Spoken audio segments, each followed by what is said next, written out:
첫 번째 네코머니 사건. 유니서를 도박의 늪으로 빠뜨린 덫. 그것은 게임 앱으로 위장한 글로벌 불법 사금융 조직 네코머니였습니다. 이것은 단순한 드라마 속 설정이 아닙니다.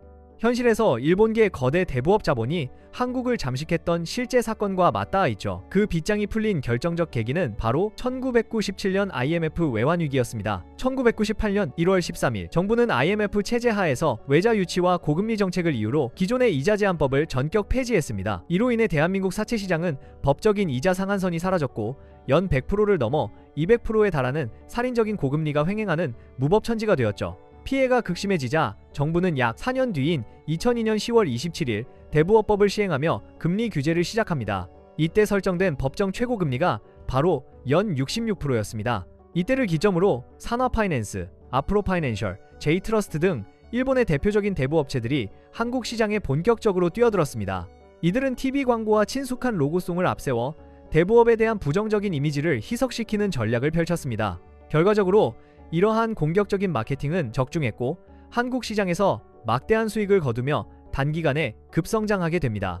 이는 한일 양국의 금리 차이가 결정적인 원인이 됩니다. 당시 일본은 대부업 최고금리를 연 29.2%로 낮추며 규제를 강화하고 있었습니다. 일본 대부업체들에게 한국은 합법적으로 자국보다 2배 이상의 이자인 66%를 챙길 수 있는 그야말로 노다지였죠. 드라마 속 네코머니는 바로 이 시기 무분별하게 확장하던 일본계 대부업체의 실태를 고증한 것입니다. 드라마 속 10만원의 연이자 5000%는 과장이긴 하지만 현실도 별반 다르지 않게 엉망진창이었습니다. 그렇다면 2025년 지금 일본 대부업체들은 어떻게 되었을까요? 결론부터 말하면 그들의 전성시대는 끝났습니다. 한국 정부가 법정 최고금리를 연 20%까지 지속적으로 낮췄기 때문입니다. 산화머니는 2019년에 신규 대출을 중단했고 러시앤캐시와 미즈사랑도 대부업 라이센스를 반납하며 대부업에서 철수했습니다. 돈이 안 되니 짐을 싼 것이죠.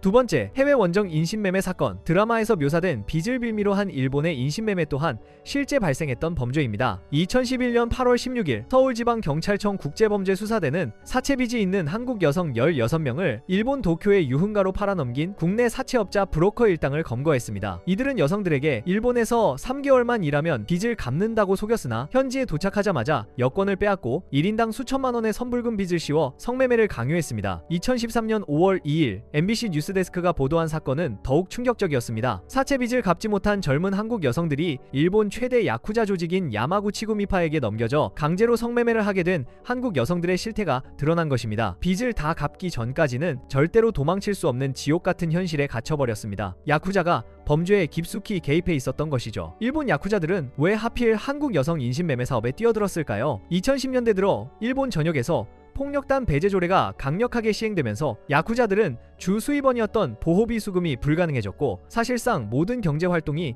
막혀버렸기 때문입니다. 돈줄이 마른 야쿠자들은 감시가 상대적으로 덜하고 현금을 만질 수 있는 지하 성매매 산업으로 눈을 돌렸습니다. 때마침 일본 내 한류 열풍으로 한국 여성을 만나고자 하는 수요가 늘어나자 한국 조폭과 손을 잡고 인신매매라는 악랄한 사업 모델을 구축한 것입니다. 하지만 최근 들어 한국의 소득 수준이 높아지면서 경제적 어려움을 겪는 일본의 일부 젊은 여성들이 한국으로 건너와 성매매를 하는 사례가 늘고 있습니다. 결국 가장 큰 원인은 돈이죠.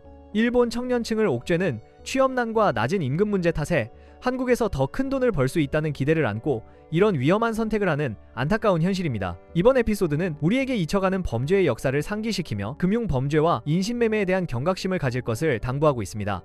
오늘 영상이 유익했다면 구독과 좋아요를 부탁드립니다. 시청해주셔서 감사합니다.